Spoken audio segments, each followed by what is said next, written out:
Hello student, स्वागत है आपका हमारे YouTube channel M for M mathematics पर। देखिए, आज हम करने वाले हैं कुछ महत्वपूर्ण प्रश्न जो आपकी परीक्षा के लिए महत्वपूर्ण हो सकते हैं। देखिए, सबसे पहला हमारे पास क्वेश्चन है 65 और 117 के एचसीएफ को अगर 65 एम माइनस 117 के रूप में लिखा जाए तो एम का मान बताना है क्या होगा।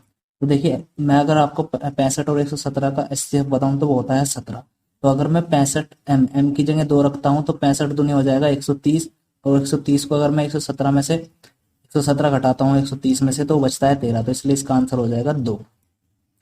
अब देखिए, हमारा नेक्स्ट क्वेश्चन है, यदि दो धनात्मक संख्याएं ए और बी, ए बराबर 5 एक्स की पावर 5 वाई की पावर 2 कोमा बी बराबर एक्स की पावर 3 वाई की पावर 3 के रूप में लिखी जाती है, जहां एक्स और वाई अभाज्य संख्याएं हैं, तब एचसीएफ ए कोमा बी क्या है।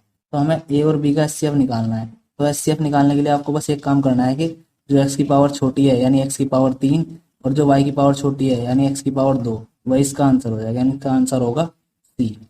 अब देखिए तीसरा, यदि संख्याओं ए और बी का एचसीएफ 5 है और उनका एलसीएम 200 है, तब ए और बी का गुणनफल क्या होगा। तो हम जानते हैं कि एलसीएम गुना एचसीएफ बराबर होता है दो संख्याओं का गुणनफल, तो हमें इन दोनों का गुणन कर देनी है 200 और 5 की, वो हो जाएगा 1000।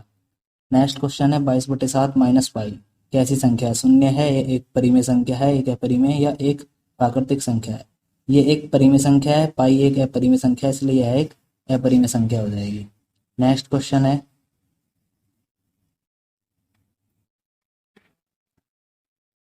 धन पूर्णांक 6a प्लस 5 से ठीक पहले आने वाला पूर्णांक होगा।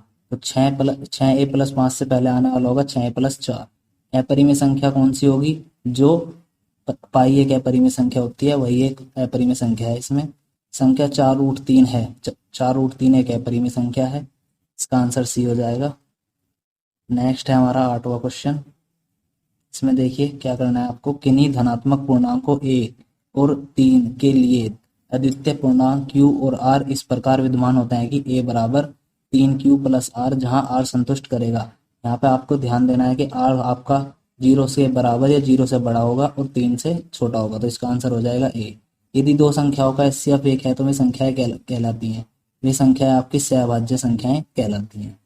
नेक्स्ट क्वेश्चन आपको बताना है 98 के अभाज्य गुणनखंड। जब आप 98 के अभाज्य गुणनखंड करते हैं तो आपको क्या मिलेगा, आपको यहाँ पे मिलेगा 2 और 7 की पावर 2, तो इसका आंसर हो जाएगा सी। नेक्स्ट है, एक परिमेय संख्या को एक शांत दशमलव रूप में व्यक्त करने के लिए व्यक्त किया जा सकता है यदि हर के गुणनखंड हो। हर के गुणनखंड में आपको 2 और 5 होना चाहिए, 2 या 5 केवल, ठीक है। नेक्स्ट है √2 और √3 के बीच की एक परिमेय संख्या बतानी है। √2 की वैल्यू होती है 1.41 और √3 की वैल्यू होती है 1.71। इनके बीच की हमें एक संख्या बतानी है जो परिमेय हो। तो ये भी 1.41 से छोटा है, ये भी छोटा है, ये भी छोटा है, इसलिए इसका जो आंसर होगा 1/2 होगा। ये छोटा है 3/4, इसका आंसर हो जाएगा 3/2। नेक्स्ट है 23/2 की पावर 3 गुना 5 की पावर 2 का दशमलव प्रसार होगा। देखिए, जिसके नीचे 2 और 5 फैक्टर होते हैं वो संख्या शांत होती है, ठीक है, तो इसलिए इसका आंसर हो जाएगा ए। अब हम नेक्स्ट क्वेश्चन पर बढ़ते हैं। क्वेश्चन नंबर 14 है हमारा। इसमें लिखा हुआ है, निम्नलिखित संख्याओं में से परिमेय संख्या होगी। परिमेय संख्या 5 एक परिमेय संख्या नहीं है, ये एक परिमेय संख्या नहीं है, ये भी एक परिमेय संख्या नहीं है, इसलिए इसका आंसर √1 एक परिमेय संख्या होगा। अब देखिए, इसमें 15वां क्वेश्चन क्या कहता है आपका। 15वें क्वेश्चन में लिखा हुआ है, निम्न में से परिमेय संख्या है। परिमेय संख्या ना तो ये परिमेय है, ना ये परिमेय है, ना ही ये परिमेय होगी, इसलिए इसका सी आंसर हो जाएगा, यही एक परिमेय संख्या है। Question number 16। क्वेश्चन नंबर 16 कहता है, निम्न में कौन सा सहभाज्य संख्याओं का युग्म है। सहभाज्य संख्याएं होती है जिनमें कोई भी कॉमन फैक्टर नहीं होता है। देखिए, ये 14 और 35 इसमें 7 से कट जाएंगे, ये कॉमन फैक्टर है। 31 93 31 से भी कटेगा और 3 से भी, इसलिए कॉमन फैक्टर हो गया। 32 और 62 का भी कॉमन फैक्टर है, लेकिन 18 और 25 का कोई कॉमन फैक्टर नहीं है, इसलिए इसका आंसर बी है। 15 18 और 24 का एलसीएम निकालना है। 15 18 और 24 का एलसीएम ये आपका कितना होगा, इसका 120, इसका आंसर आ जाएगा।